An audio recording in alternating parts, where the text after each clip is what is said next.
Alright, shalom, shalom. I want to give all praises and honor and glory to Yahweh, Bahashem, Yahweh Shai. Yahweh is the Heavenly Father, Yahweh Shai is the Son of the living power, the Messiah, which these are the true names of the Most High and His only begotten Son in the ancient Hebrew tongue, and Lashon Kodash, which means holy language. Also want to give double honors to the other apostles, and great millstone and peace and blessings unto the elect, and salute and shalom to the fellow laborers in His truth. Right now we're going to be, this lesson is basically going to be concerning the downfall of Esau, Edom. And also concerning, this last age, if you will. Which, if you don't know, we are in the last days. We are in the last age, the last world, if you will. In fact, before I touch on anything, let's go to the book of Matthew, chapter 24. Matthew chapter 24, verse 3. And as he sat upon the Mount of Olives, the disciples came unto him privately, saying, Tell us, when shall these things be? And what shall be the sign of thy coming and of the end of the world? Right now, if you don't know, when Yahweh Shai come back, this world is being destroyed. Because ultimately Yahweh Shai even spoke about not bringing peace but rather a sword. Right, so Yahweh Shai is coming to destroy this age, man, this world, man, and this current system that we're in. Which the apostles, going into what I read, the disciples, they asked, what's going to be the sign of the end of this world? And Yahweh Shai gave us certain signs, which these such as earthquakes in diverse places, and that has been, that prophecy has been performed. Is being performed. You having earthquakes all over the world, man. Nation rising against nation. That's another sign, another prophecy, which that's being performed right now. Pestilences, which is what's happening now. All manner of diseases, which let us not forget the sea. You even have different minor diseases all around the world, man.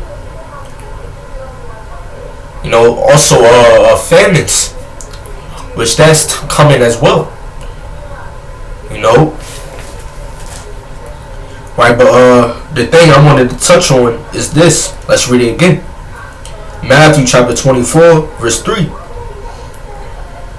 And as he sat upon the Mount of Olives, the disciples came unto him privately, saying, Tell us, when shall these things be? And what shall be the sign of thy coming and of the end of the world? So and this is one thing Christians like to ignore, that there is an end of the world, man. There is an end, man, and we're near that time. And one of the ways we are able to tell that where the end is near is by these signs, because really these signs and these prophecies written in this book are ultimately, basically, well, when you go into the scriptures, sometimes it's likened unto this book, the Bible, is likened unto a measuring stick or rod, and we are able to measure the times with this word, man. With this word, we are able to tell what age that we're in, and having understanding, we know that we are in the last days. Now, when you go into the word world in the book of Matthew chapter 24, verse 3, the Greek word for it is what? Or it's from the Greek word aeon or ion, which means age. A certain age, man. So we're in the last age, man, and we see that now. We seeing that through these signs, man, through these prophecies. And right now, We are in the last standings, if you will, of this age. You know, the last standings of this world, man. And really, it's Esau's age. Now, if you don't know who Esau is one of the chief adversaries of Yahweh Ba'ashem Yahweh Shah. Esau, Edom, is a nation that the Most High hate, which is mentioned in the book of Malachi chapter 1. And this nation is called the border of wickedness. Now, Edom is the so-called white man. You know, you also, you know, those who are the elites of Edom, the rich pagan families, the Illuminati, right, the secret societies, if you will, which are the elites in, you know, in Edom.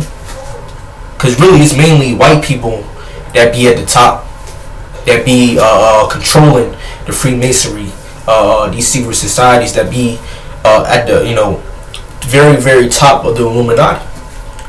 You know, and they are the chief adversaries of Yahweh Ba'ashem Yahweh Shah, and also the chief adversaries of us.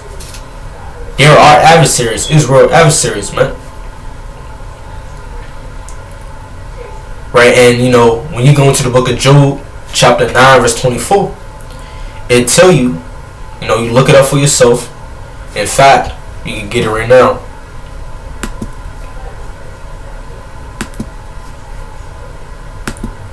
Job chapter 9 verse 24, right, which this is minor things, minor prophecies that you gonna know when you come into the scriptures,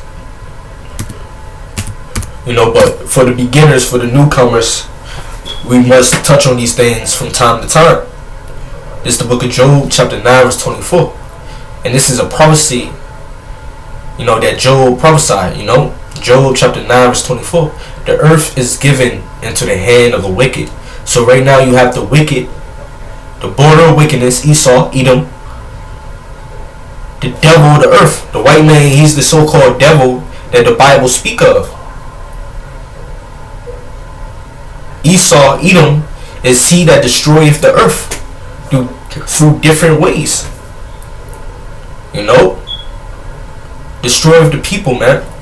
The father of lies. You know, he that hate not blood. You know, he that start wars for gain, for profit. That's Esau. That's the so-called white man. Who you think started World War I, World War II? And who you think gained from that?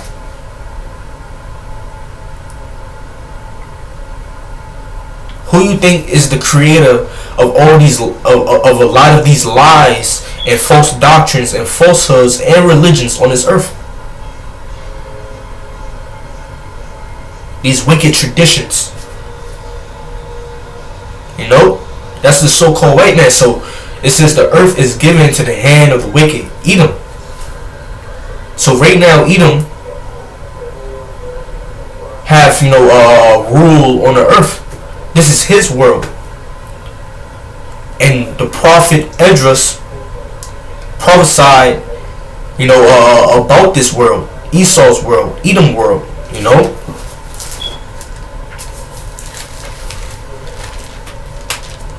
Let's go to the book of 2nd Esdras real quick. So this is Esau's world.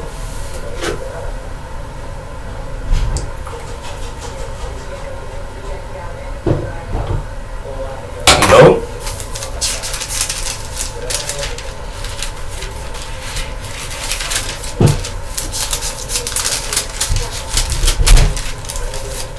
Let's go to the book of 2nd Esdras.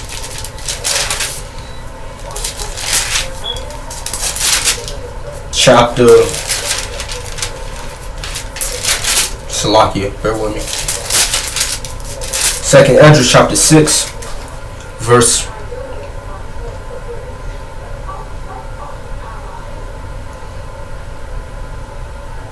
8. It says, and he said unto me, and this is the prophet Esdras. This is, and he said unto me, well, this is what the angel said unto the prophet Esdras, if you will. It says, and he said unto me from Abraham unto Isaac, when Jacob and Esau were born of him. Now Jacob and Esau were sons of Isaac, and Isaac is a son of Abraham, or Abraham, which we know that the Lord had made a promise or covenant with Abraham, which was passed down to Isaac, which will later be passed down to Jacob. Now Jacob and Esau were the sons of Isaac. It says, and he said unto me from Abraham unto Isaac, when Jacob and Esau were born of him, Jacob's hand held first the heel of Esau. Right, and this was symbolic. When Jacob and Esau were in the womb, Esau was the firstborn. So he was the first to go out in the world. And Jacob hand held on the heel of Esau, and he followed after Esau. And that's symbolic on this world first, which is the first world, being Esau's world first. Right? But after this world destroyed, it's Jacob's world. It's Israel's time to rule, which is the so-called Black, Latino, Native Indian. Verse 9, it says, for Esau is the end of the world, which this is the world that we're in. This is Esau's world, and there is an end, if you will. It says, for Esau is the end of the world, and Jacob is the beginning of it that followeth. So the so-called Black, Latino, Native Indians, the tribes of Israel, will have a time to rule after this world is destroyed. Let's go to the book of 2nd Esdras, chapter 9, verse 1. He answered me then and said, measure thou the time diligently in itself, when thou seest part of the signs past, which I have told thee before. Which, when it says signs, it's concerning the prophecies, which means to say before. Concerning the predictions that's written in the book. Verse 2 says, then shalt thou understand that it is the very same time wherein the highest will begin to visit the world which he made. Verse 3 says, therefore, and these are a couple more of prophecy signs that we gotta look for, right? Verse 3 says, therefore, when there shall be seen earthquakes and uproars of the people in the world, and we have been seeing that all over the world, protests, earthquakes in diverse places, which is also prophesied in the book of Matthew chapter 24. Uproars of the people in the world, We got so-called race wars,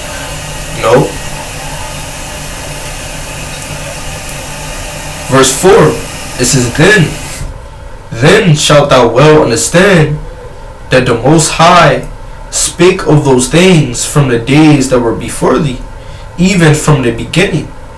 For like as all that is made in the world hath a beginning and an end, and the end is manifest. So everything in the world, everything on this earth has a beginning and an end. A tree have an end. The life of an animal and the life of man have an end. Everything has an end. So this world has an end. It says, and the end is manifest, and we're seeing, the last days being manifested. We're in the last days, and we're seeing why we're in the last days. We're seeing how can we, tell that we're in the last days. It says, and what is that manifestation? These prophecies, these signs that we're seeing. The love of many is waxing cold. It says, this talks of World War III. The conflict of nations is boiling. Right? Verse 6, it says, even so the times also of the highest have plain beginnings and wonders and powerful works, and endings and effects and signs. So we know that we're in the end. We are in the last standings, if you will, of this world, of this age. You know, which Daniel, the prophet Daniel, he spoke about the last days. He spoke about the last age, if you will, the last world. You know, which again, when I say world, I'm talking about age. You know, times, if you will. Now, you know, I have a scripture on hand. You know, I have a couple of scriptures prepared. Right, so let's get into the lesson. Lord willing, Yahweh Rakazah. This video is edifying. Let's go to the book of Proverbs, chapter 21, verse 12. It says, "The righteous man wisely considereth the house of the wicked." Right, so a righteous man wisely considereth the house of the wicked. And and who's the house of the wicked? The border of wickedness, Esau, Edom, which is the so-called white man. Right, so it tell you the righteous man wisely considereth, examineth, you know, the house of the wicked. Right, and you know, seeing these times and seeing these prophecies, seeing Esau prepare for his new world order, seeing how close this world is to nuclear warfare, seeing how close America is to famine. We know that this world is about to end. The end is very close. It's very nigh. It's at the door. You know, it's at the door. It says, "The righteous man wisely considereth the house of the wicked." And what are the men of the Lord considering in these last days? We're considering the end of this world. We're considering the fall of the wicked, which we know if Esau fall, Edom fall, this world fall with it, man. Because ultimately, this is Esau's world, man. This is Esau's kingdom. This is Esau's earth, man, right now as we speak. Right, because Esau, he's managing the earth. You know? So we're wisely considering the fall of this system, the fall of this age, the fall of this world, and the fall of Esau. You know? We know? And we know Yahweh Ba'ashem Yahweh Shai is going to start with America. You know, Yahweh Ba'ashem Yahweh Shai will send those nukes to America to destroy it. And then after, Yahweh Shai will come. Right after, Yahweh Shai will come and destroy, the nations, man.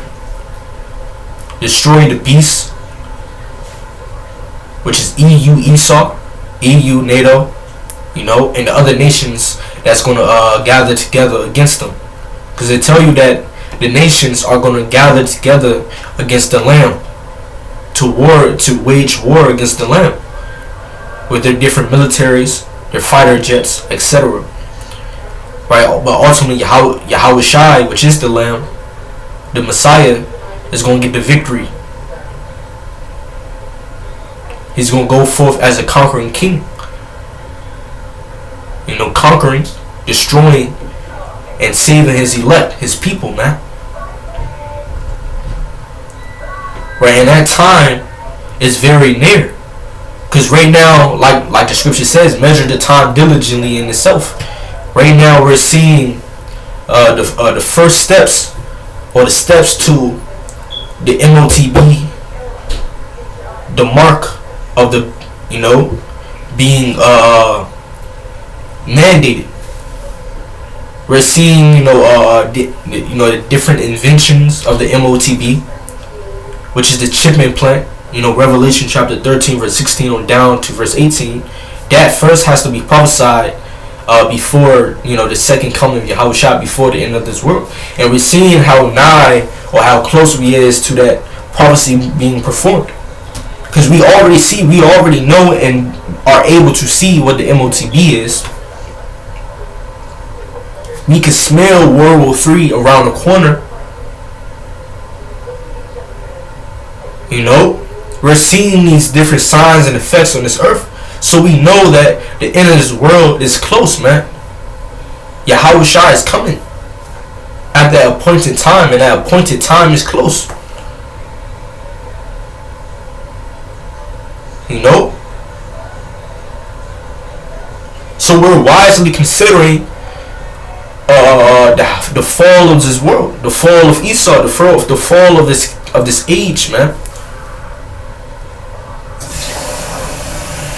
Right? If your mind is not, aware, if your soul is not aware that we're living the last days, then you don't know what's going on. You're in the dark. You know? You're in the dark. In fact, let's hold that real quick. And what people don't understand is when you come into this truth, when you truly digest, if you will, or eat this roll, this book, this Bible, symbolically speaking, you gain a new outlook. You gain a new mindset, and you're a new creature overall. If the Lord is really dealing with you, you gain a new understanding. Outlook meaning what? In fact, let's go into that word outlook. So you should know that we're in the last days, and you should believe that if you really part of the elect. Outlook. Mental view, right? Mentally, you know that we're in the last days, and there's nothing that could make you doubt that, because you believe in the word. In your mind, in your soul, you should know that we're in the last standings of this age, man. Right? It says prospect for the future, a place from which an observer looks out or watches anything. And really, when you go into Revelation, it speaks about eye salve, which is eye medicine. So we have that eye salve on our eyes, man. We have that eye medicine, man, and we are able to look through this look with this understanding, man. We're not leaning upon our own understanding, our own outlook on things, our own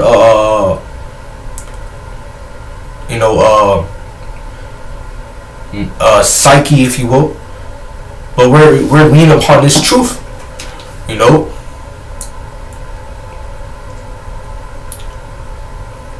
We're looking through those scriptural glasses, man, if you understand. This is a habitual or characteristic mental attitude that determines how you interpret and respond to situations, belief about or mental picture of the future. So that's your mentality. That's what you're expecting, that we're in the last days, man. You're expecting the end, and that's a right mindset, man. In fact, let's go to the book of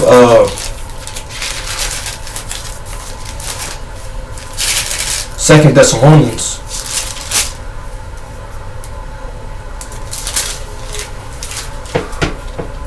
Second Thessalonians First Thessalonians chapter 5, verse 1.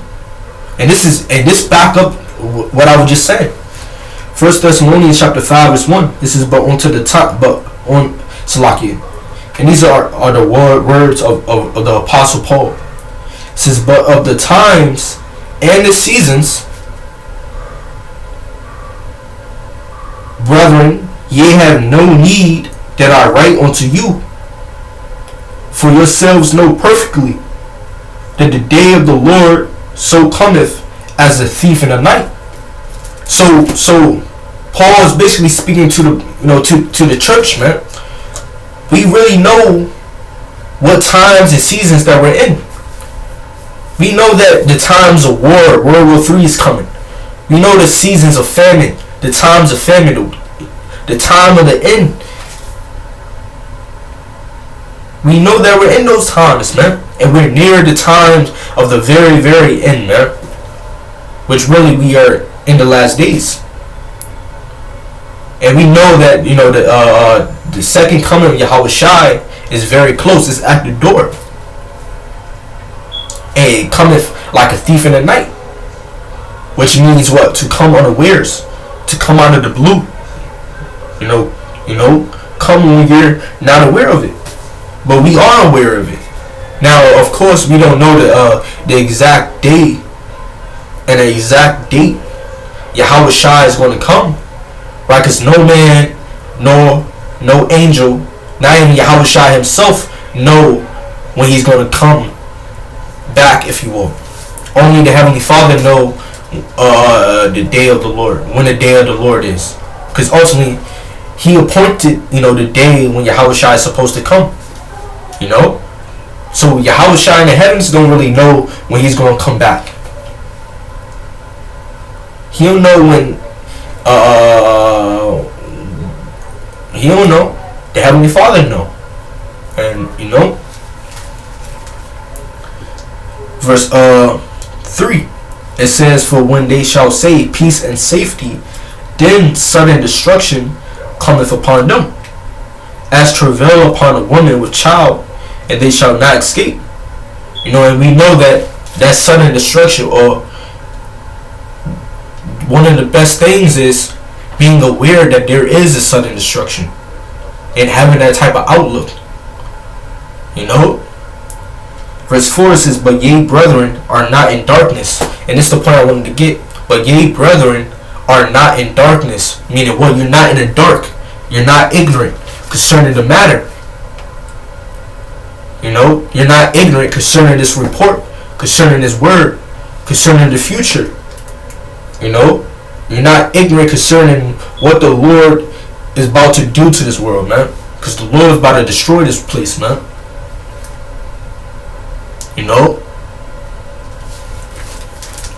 It says, but ye, brethren, are not in darkness, that their days shall overtake you as a thief. So we're not in ignorance. We're not in the dark concerning the matter, concerning reality, concerning the truth. If we were in the dark, if we were ignorant concerning the truth, concerning what's really going on, then that day, the end,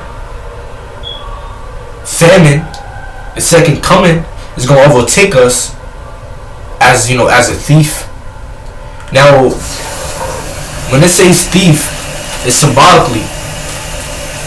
For example, a thief is not going to come when everybody's awake.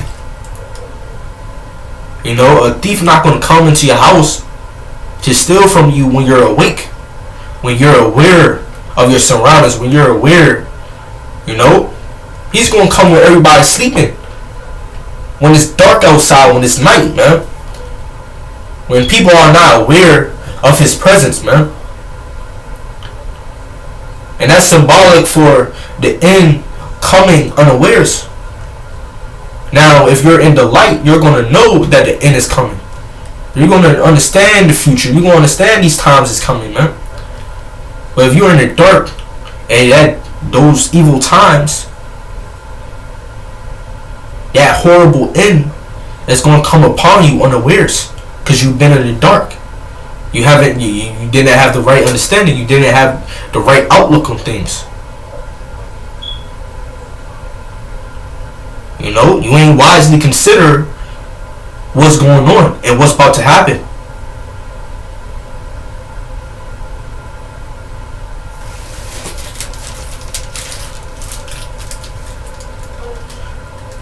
Verse 5, it says, ye are all the children of light.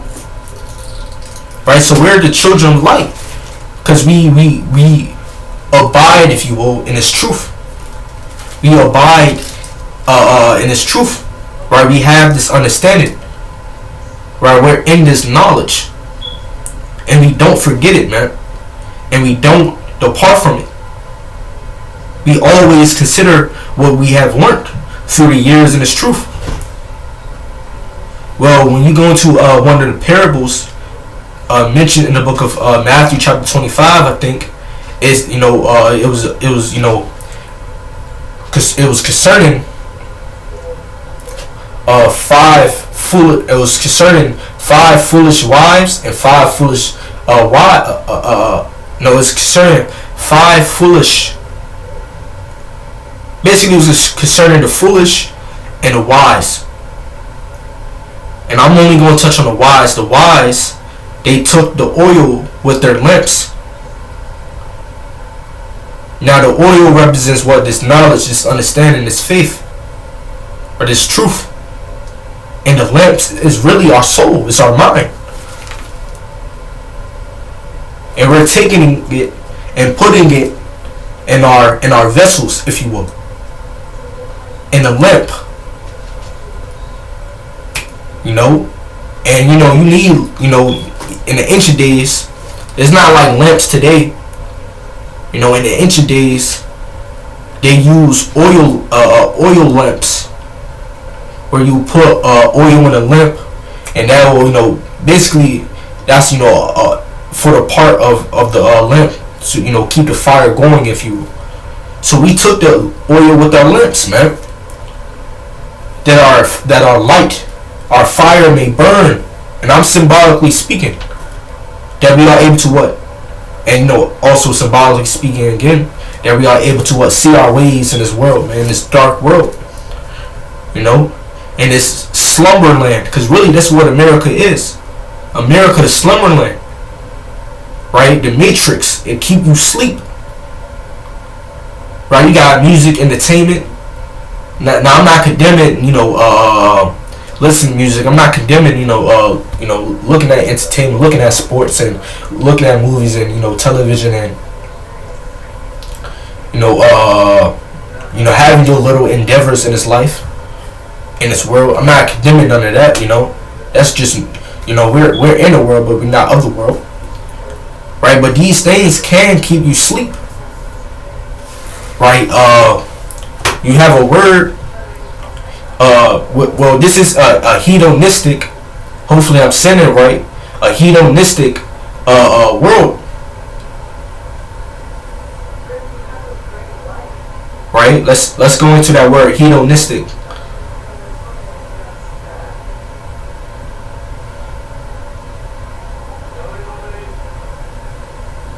All right, hedonistic meaning what? Pleasure. Pleasure, basically, someone motivated by desires for sensual pleasure, or by desires, And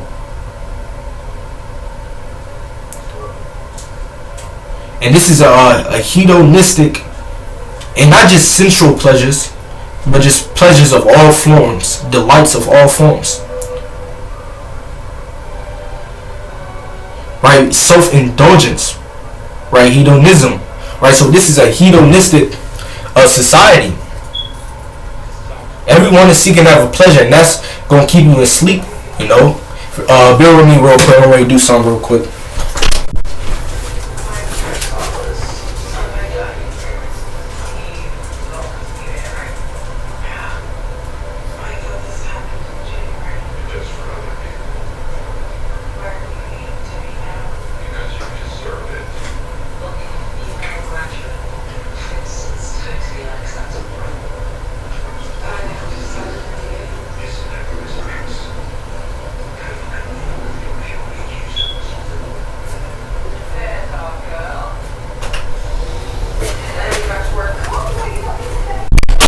Right, so this is a hedonistic society, man. You know?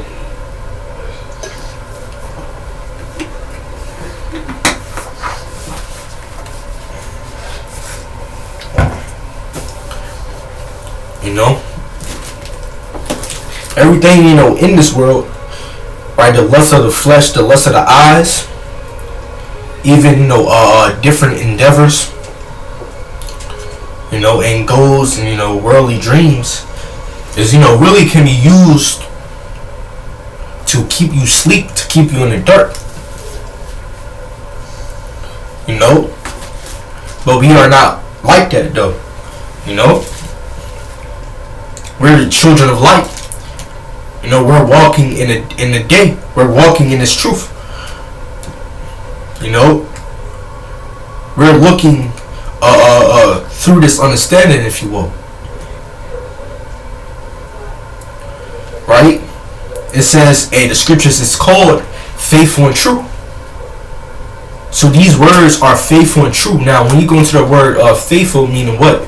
It's reliable. It's something that's certain. So really, this, and you have books out there in the world, different literature and different books. This is the most book. This is the most realest book. And it's reality striking. This book, this Bible is reality striking.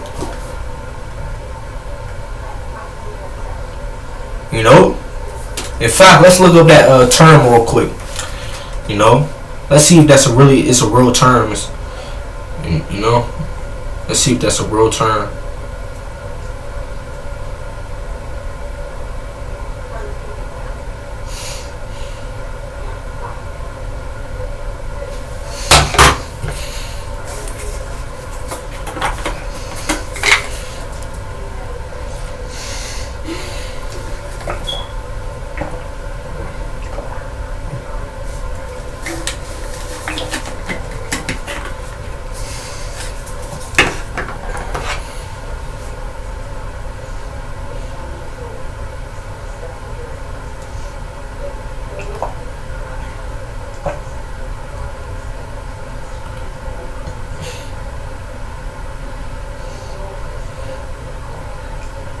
Basically, you already get what the term is. It ain't no real term, but this Bible is reality striking. When you really gain understanding and you really believe this and really learn, it'll hit you with that reality, man.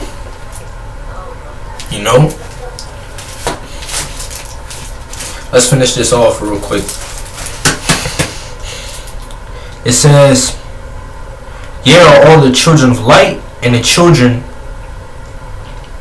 of the day. We are not of the night nor of darkness." Verse 6, it says, "Therefore let us not sleep as do others, but let us watch and be sober." Right? So we are not sleeping.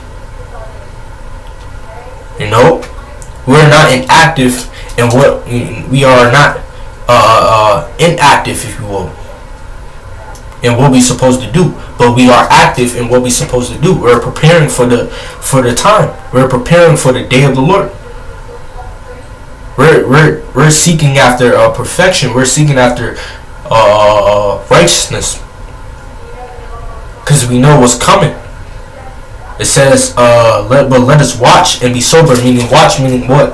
Being attentive, being cautious, being heedful, not heedless of the matter of the times, but heedful. And sober meaning what? Not abstaining from any liquor and strong drinks or wine, but sober as in being sober minded, meaning what? Having a right mind, having a right mindset, the right mentality and the right attitude, the right outlook, if you will.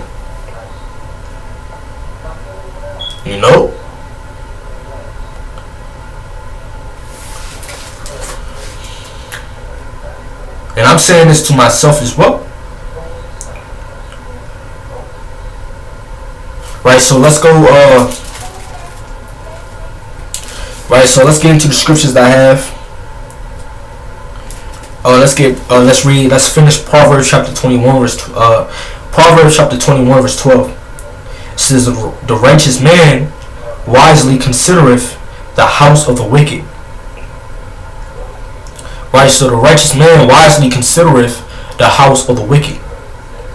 But the Most High overthroweth the wicked for the wickedness.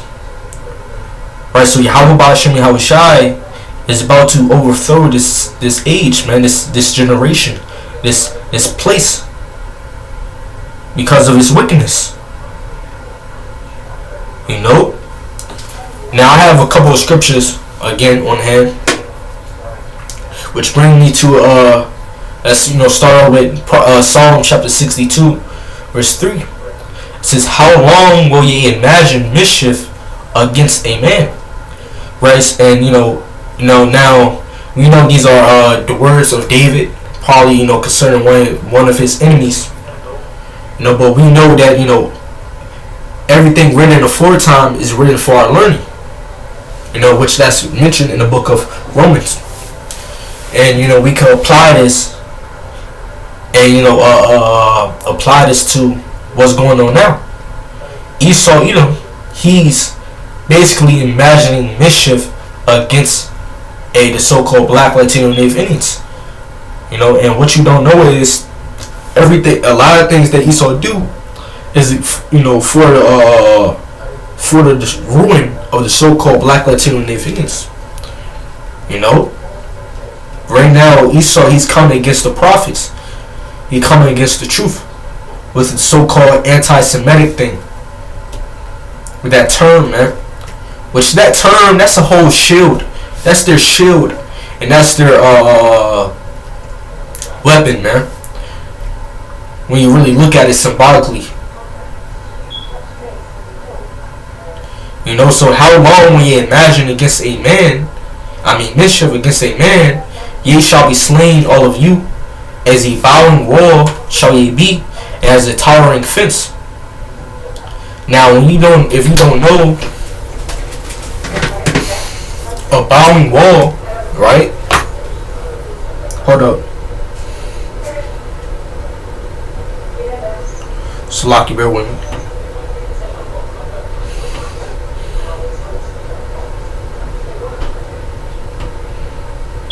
A bowing wall, let's look it up real quick.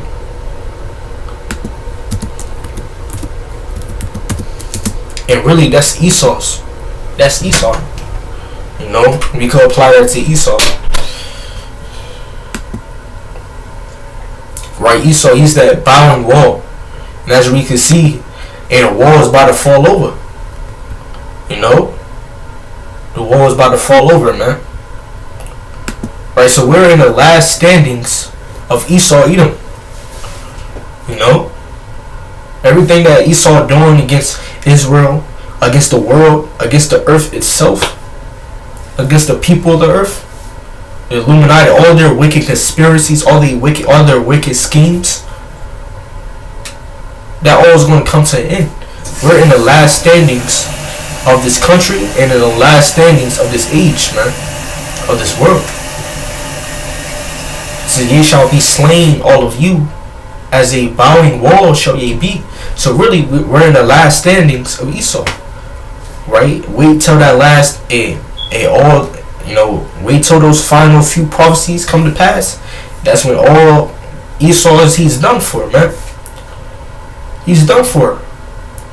It says as a tottering fence, right? As a tottering fence, man. Let's look that up real quick.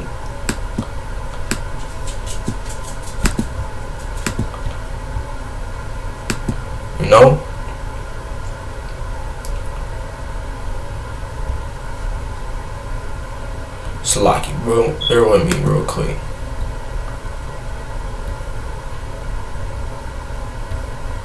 Right, so Esau, he's on his last legs. We are in the last days, man. And we gotta understand that.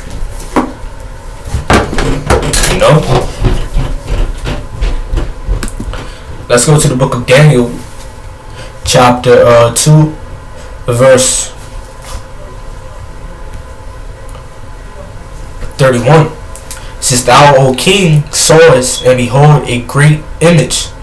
This great image whose brightness was excellent, stood before thee, and the form thereof was terrible. Now, this was the king's dream that he had concerning these different kingdoms, these different ages on the earth. You know? Now, the one age I want to talk about is the age that we're in. The one kingdom that I want to talk about is the kingdom that's on the earth now. You know? Which is the feet. You know, the feet. Now, when you go into this chapter, it's going to be different, you know, lists or examples of different ages on the earth. Now, if I'm not mistaken, which I'm not even going to try to guess, I don't got my notes with me, but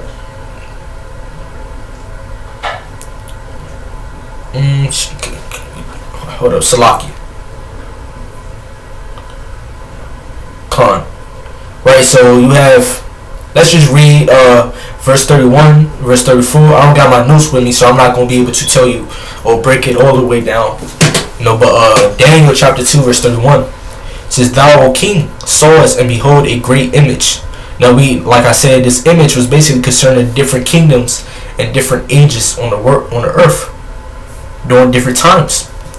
It says, This great image, whose brightness was excellent, stood before thee, and the form thereof was terrible. Verse 32. This image head was of fine gold, his breasts and his arms of silver, his belly and his thighs of brass, his legs of iron, his feet. You know, so using understanding, we know that the head, which was of fine gold, was a different kingdom, which was a different, you know, age. Now, you know, I'm ready to guess, you know, Lord, when I'm right. If I'm not mistaken, the head, which was of fine gold, was the Babylonian, the Assyrian empires, which was Babylon, the Babylonians. Right, it says, his breasts and his arms of silver, and his belly and his thighs of brass, his legs of iron, and his feet part of iron and part of clay. You know, so Salaki, bear with me. Now, if I'm not mistaken, when it speaks about his breasts and his arms of silver, and when it speaks about the breasts and his arms and his belly and his thighs, that's concerning the Medo-Persians, right? The different Medo-Persian empires. You know, whoever came first, whether it was the Medes or the Persians. You know, whoever came first. You know, because we know that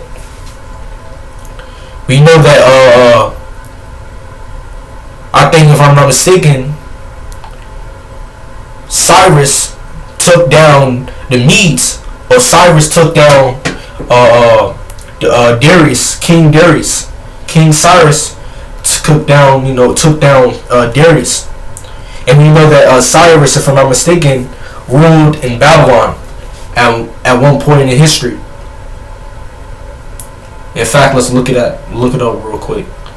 You know, I'm trying, doing my best without my notes, trying to break it down.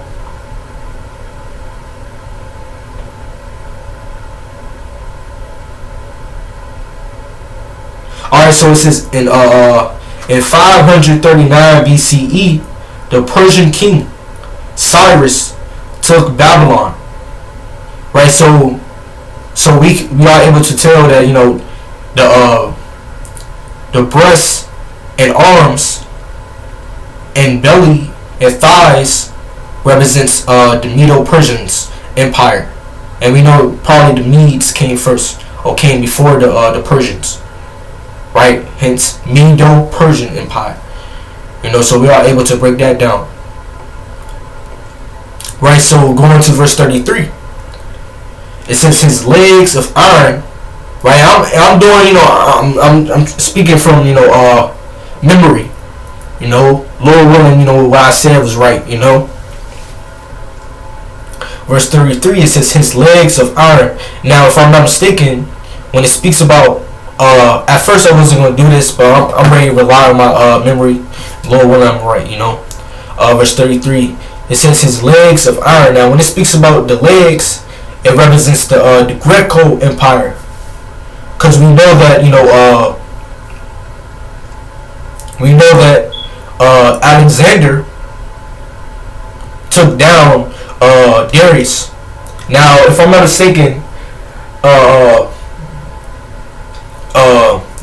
mistaken, Cyrus, the kings that came after Cyrus was named Darius. If I'm not mistaken.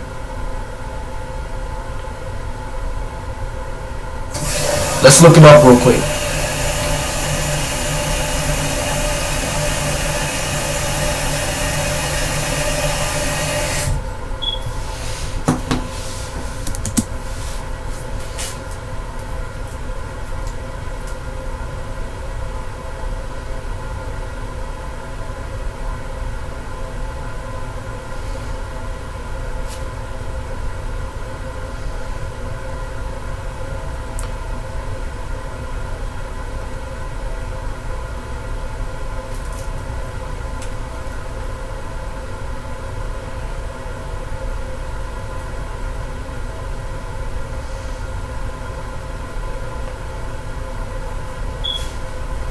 Right, let's look it up real quick.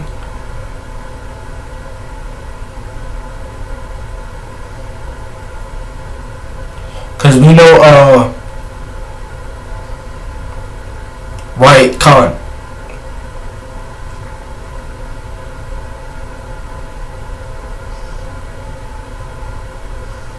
Alright, so it says the Battle of Gaugamela, in which Alexander the Great, which was the Greco Empire,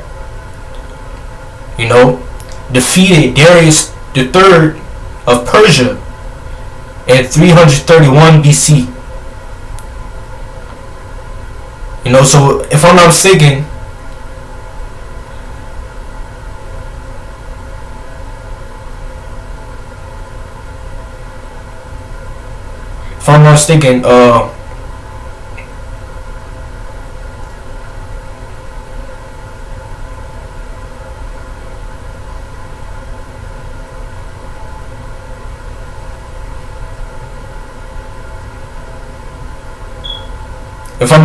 yeah, Khan. So Alexander, after Cyrus, defeated, Darius,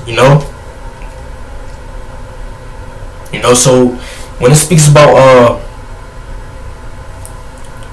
and I was wrong, just to backtrack, I was wrong concerning Cyrus, defeating Darius at that time. I was wrong. I don't know who he defeated. I was, mistaken, but basically Cyrus, he defeated some Median empire, something like that, right? So, but going on, continue on in the lesson, right? Let's see where I left off at. So when it speaks about the legs of iron, so I was wrong concerning Cyrus going against Darius, certain King Darius, so I was wrong, but Cyrus, he did, overthrew an army of the Medes, if I'm not mistaken. Right? But everything else I was right. But continuing on, when it says in verse 33, his legs of iron, it speaks about or speaking about the Greco Empire, Alexander the Great. Right? It says his. So we're able to see, the different times and the different kingdoms. First the Babylonians, the Assyrians, after the Medo-Persians, after the Greeks. It says his legs of iron, his feet part of iron and part of clay. Or really, you could say the legs of iron is the Greco-Roman Empire, if you will. You know, if you really want to, get technical. You know, right? So it's his legs of iron, his feet part of iron and part of clay. Now, when it speaks about the feet, it's speaking about EU, NATO, and America. You know, the European Union, and notice. So we're able to understand that as it goes down, down the body, all the way to the feet, that's concerning the end. The feet is the end of your body, man. Starts from the top all the way down to the body. So the feet, meaning what? The last age, the last kingdom. And Lord willing, whatever I said about the different, members of the body was right. Lord willing, I was right concerning, the different members of the body, but so when it speaks about his feet part of iron and part of clay, that's concerning America. Right? Verse 34.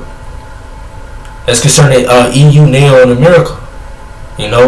Verse 34 says, "Thou sawest tell that a stone was cut out without hands." And really, when you really want to think about it, America, EU, and NATO is really the sequence of the Greco-Roman empires. If you really want to think about it, EU, NATO, and America is the sequence of the Greco-Roman empires, man, on the earth. Which, look at America, look at Washington D.C., which is the architect of the places in Washington D.C. is highly influenced by the Greeks. Rome. We can see how much influence the Greco-Roman empires have on the Western world in this age, man, in this time. So America is, and it's really you could really say America is the reincarnation of the Roman Empire, with the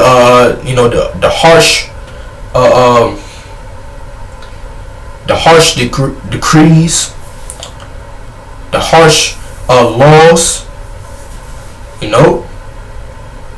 and different other things as well. I mean, when you look at the White House, when you look at the how familiar the White House is, very familiar to the Roman Empire. And I'm gonna get an image real quick just to prove to you.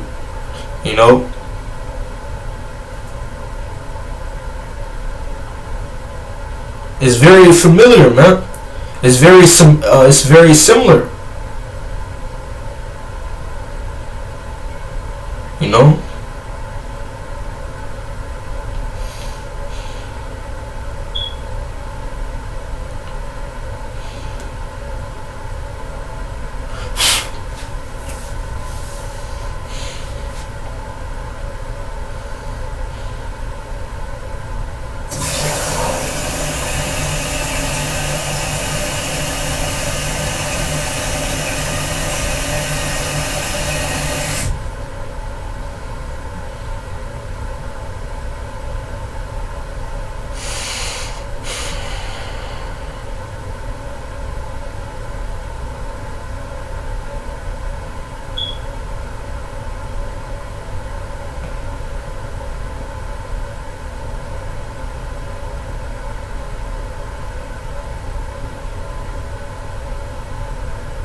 That's a Roman architecture, if you can see that.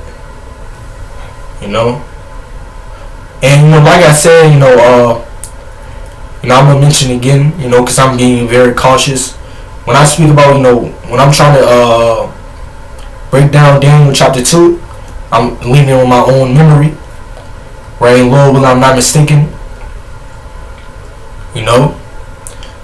So don't take my word for it. Go ask the elder apostles, the teachers. I don't really got my notes with me.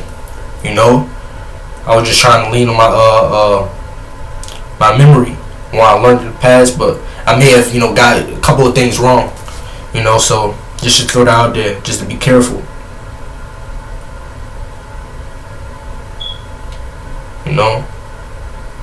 But I know for sure when it speaks about the feet, it's concerning the EU, NATO, and America.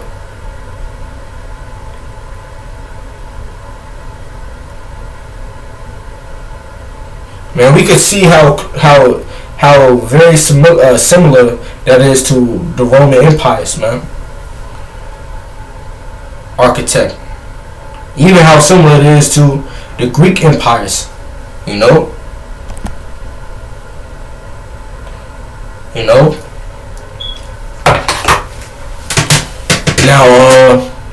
again, the feet represents, when it speaks about the feet, it's concerning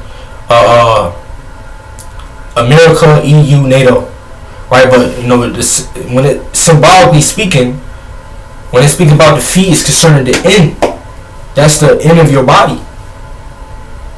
So we're on the last standings. We're in the last standings of Esau, of the world, of this age, man. This is the last standings of this age, of this world, man, and of Esau. After this world, man, after this age, when America destroyed Yahushua, after Yahushua come destroy this place, and the nations, Esau, he ain't gonna have no other kingdom, man. He ain't gonna rule no more, man. Right, so let's go to the book of I was reading verse 34. Now I am right, concerning this. No doubt about it. Verse 34. I am right concerning this. I remember for sure what this concerning. Verse 34 says, "Thou sawest tell that a stone was cut out without hands." Now that stone represents Yahushua, which Yahushua is known as the headstone or the cornerstone that the builders rejected or refused. Yahushua, he's the stone that it's speaking about. It says, which smote the image upon his feet. Now, when it says, which smote the image upon his feet, now that's concerning Yahushua coming back, the second coming, and destroying the nations, man. Because that's exactly what Yahushua is coming to do. He's not coming to bring peace, but he's coming to bring a sword. In fact, let's read Revelation chapter 6. Revelation chapter 6, verse 2. It says, "And I saw and behold a white horse," which is that's when it speaks about the white, it's concerning purity. Purity, man. It says, "And I saw and behold a white horse, and he that sat on him had a bow." Now, who's the person that's sitting upon the white horse? That's concerned, that's symbolic for Yahushua. It says, "And a crown was given unto him, and he went forth conquering and to conquer." And when Yahushua come back, he's going to literally destroy the nations. He's going to destroy their militaries, the people on the earth.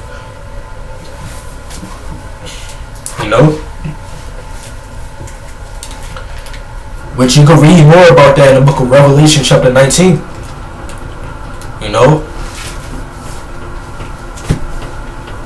So that stone smote the image upon his feet. So Yahushua, he's coming to destroy Esau, Edom. And his different kingdoms. EU, the European Union, NATO. He's also coming to destroy the other nations. The Ishmaelites, the Moabites, the Ammonites, the Hamites, all the 18 nations he's coming to destroy, man. But he's going to save his elect, his chosen people, which is the remnant of Israel, a small amount of Israel, the so-called Black, Latino, and Native Indians. Because not all Israel is going to be saved. Right, but let's continue reading. It says this, which smote the image upon his feet, which were that were of iron and clay, and break them to pieces. Right, so Yahweh, and that's symbolic of Yahweh coming to destroy this world, man, and the system of this world, and the nations of this world, the governments, the different powers on this earth, man. It says, then was the iron, the clay, the brass, the silver, the gold, which represents all the nations on this earth, the different kingdoms on this earth, broken to pieces, right? It says broken to pieces together, because it's prophesied that the nations, they're going to gather together in the book of Revelation chapter 17. And it's also prophesied in the book of 2nd Esdras chapter 13 that the nations, the very great multitudes of the earth, are going to gather together against the Lamb, against Yahweh Shai, and wage war against Yahweh Shai. Which we see the movies where it's concerning an alien force, becomes a threat to the earth. What happens? What happens then? The whole earth gathers together, to fight against this force. But we know that, Yahweh Shai, he's going to win, man. It's prophesied. It says, broken to pieces together, and became like the chaff of the summer threshing floor. Now, when it speaks about the chaff, it's basically speaking about the dust, man. It says the small particles, if you will. And we know when wind blow away dust, ain't no bringing these things back together. Ain't no recovering these things. Ain't no helping these things. You can't, And that's symbolic for the nations never rising again. That's symbolic for Yahweh Shai never rising again. Because after all is said and done, Yahweh, Bahashem Yahweh Shai, is going to create a new earth and a new heaven, which that's prophesied in the book of Isaiah chapter 66. So after Yahweh Shai do what he's supposed to do, save the elect, that's when, after some time, Yahweh, he's going to create a whole new earth, literally, right? And he's going to basically revert it back to its former state. He's going to revert this earth back to its former state. The time when Adam and Eve was on this earth, or how the world was flourishing, basically in its beginnings. That earth is going to be brought back. We're going to be able to see, what it looked like in the new earth and the world to come in the kingdom of Yahweh Shai. We're going to be able to see what the earth looked like in the beginning. A whole lot of forests, a whole lot of nature, a whole lot of animals. It's going to be paradise. Really for the elect. Because the nations, they're going to go into captivity.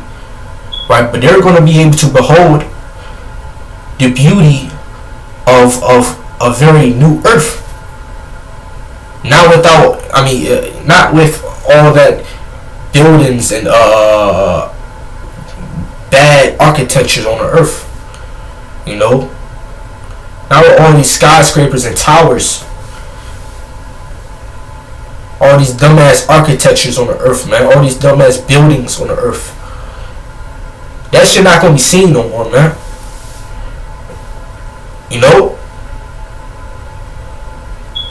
No more damn skyscrapers, man. That's all the people's doings, man. All that shit's gonna be disappear. Because when Yahweh Ba'ashem Yahweh Shai create a new earth, or revert it to its former state, all that shit gonna disappear. And all the gold, silver, and all the materials, and all the stones, precious stones, that's on everybody's hands, chains, possessions, all that's gonna be basically put back in the earth. Because really, they got it all from the earth. All those natural, valuable things, is going to be brought back to the earth. You know? You know? It's like, it's going to be like bringing an old man back to his youth. And that's going to be the world. That's going to be the earth. An old man is going to be brought, the earth is going to be brought back to his youth, to his former state, to his first state, where everything is flourishing, man. You know, and to be honest, I won't be surprised. In fact, I believe, which ain't nothing make me go and doubt this. I believe that every animal that went extinct on the earth through the years, through the times, through the generations, it's going to be brought back. You know, and the Lord is going to revert the whole earth back. He's going to make a new earth. You know what? Revert it back. Basically renew it. Renew the earth itself. You know, and the animals, they're going to be, all of the animals that went extinct going to be brought back as well. You know, all the different mountains that disappeared, because we know that the earth changed over time. You know, we know that the earth changed over time. You know, valleys are made through through the times and stuff like that. Mountains are made to mountains disappear. You know, there was mountains on the earth that disappeared through the times, man. You know, the different rivers that that dried up, that became lands. It's gonna be brought back. Everything is gonna be renewed, man, if you will. And that's how if you want, that's what Isaiah chapter 66 is concerning. You know,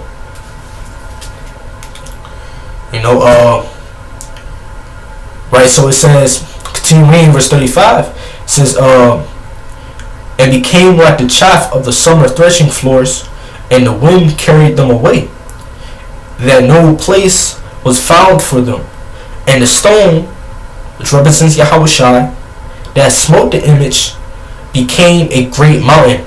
Now we know that the body of Yahushua, we know that the church, the elect, the chosen people of God are the church, that's on this earth, that believe in Yahushua, that's believers, and that believe in His word and that receive His word. They're the church. And we know that Yahushua, He's the head of the church. And we know the scripture speaks about the body of Yahushua. So really the church is the body of Yahushua. So when it speaks about the stone that smote the mountain, the image became a great mountain, that's concerning that's concerning the church, that's concerning the body of Yahushua. The men that believe in Yahushua on this earth are going to become a great nation in a world to come. So when it speaks about became a great mountain, that's concerning the elect, the chosen people of God, becoming that top kingdom, that top government, that top nation on the earth. After this world, because what Yahushua, what Paul spoke about, us being joint heirs with Yahushua. And we know when you go to Psalm chapter 2 that basically the Heavenly Father have gave everything to Yahushua, the whole earth to Yahushua, and the nations for possession to Yahushua. And the elect, the chosen people of God, the church, or the men, because the Lord is dealing with the men, the men of Israel, the men in the church, not the females. So really it's going to be the elect men being joint heirs with Yahushua.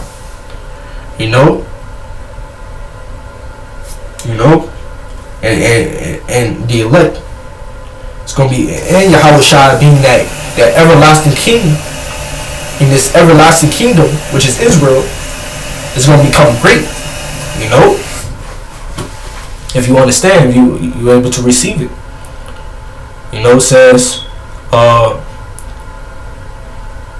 became a great mountain and filled the whole earth.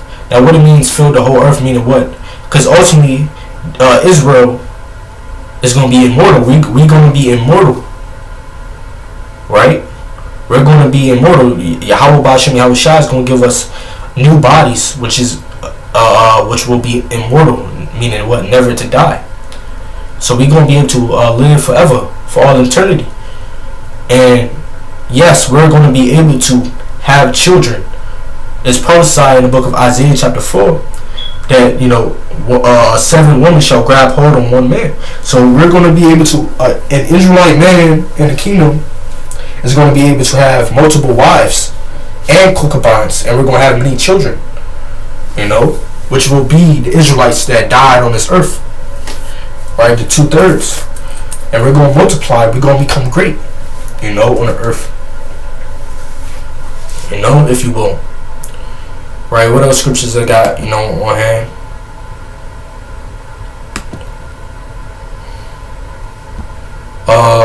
Revelation chapter 20 verse 3 says, "And cast him into the bottomless pit, and shut him up, and set a seal upon him." Now, when it's concerning him, it's concerning the dragon. Now, when it speaks about the bottomless pit, it's concerning Europe. It says that he should deceive the nations no more, because the Western Roman Empire fell. And that's when Esau, he went out of power. I ain't gonna tell you the date when the Western Roman Empire fell, but after that happened, that's when Esau went out of power. It says till the 1,000 years should be fulfilled, and after that he must be loosed a little season. And who you think caused the Roman empires to fall? The Heavenly Father did.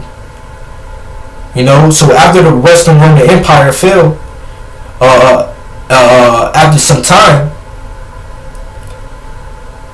Esau, he was loosed for a little season, which we are in that season right now. Now, after some time, after some great time, the Roman Empire fell, the Western Roman Empire fell. You had the Renaissance period, and that's when Esau, he came. Which, when you go to that word Renaissance, it means rebirth. So the Renaissance period was when Esau, he came back into power, right? He gained that influential power on the earth again. In fact, let's look it up, get some insight, what the Renaissance was all about. Which we learned some of this stuff in school and stuff like that, right? So the Renaissance period is a period in European history, making the transition from the Middle Ages to modernity, and covering the 15th and 16th century. Right, it is characterized by an effort to revive and surpass ideas and achievements of classical antiquity. It says the Renaissance period cultivated, which is all about Esau coming back into power, coming back into that power seat, symbolically speaking. Right, coming back into that authority, coming back into that influential power seat, if you will. Since the Renaissance period cultivated a new change in art, knowledge, and culture, and we know that the Western world is highly influenced by the Renaissance period, man. It says it changed the way the citizens thought, and I'm sure the Europeans at that time during the Renaissance period was most influential at that time on the whole earth. It changed the way the citizens thought, with first the rediscovery of classical philosophy, literature, and art, as well as the new discoveries in travel, inventions, and style. So that's when so when it speaks about after that, after the Western Roman Empire fell, and after some time passed, after that, Esau must be loosed a little season. And that's and when the Renaissance period came, that's when Esau, he was loosed. He was brought back into power. He was loosed from those chains, that put him out of darkness. That put him out of power. So he was loosed a little season. And we're in that little season as we speak. So just the reason why I brought it out is because the scriptures call this age, this world that we're in right now, a little season. And so basically we're in the last standings of this age of Esau's world. Whereas Job chapter 14 verse 5, it says, seeing his days are determined concerning Esau, his end is determined. This country end is determined. Meaning what? It's limited. It's limited. America had a limited time on this earth. Just like the Roman Empire had a limited time on the earth. The numbers of his mouth are with thee. And Yahweh Ba'ashem Yahushua, he know when Esau is gonna be put out of power. Because when Esau is put out of power, that's when Yahushua is gonna redeem his elect, and Israel is gonna become a great nation, man. It says, thou hast appointed his bounds, and he cannot pass. Meaning what? The Lord basically is the author of Esau's end, of Esau's time on this earth.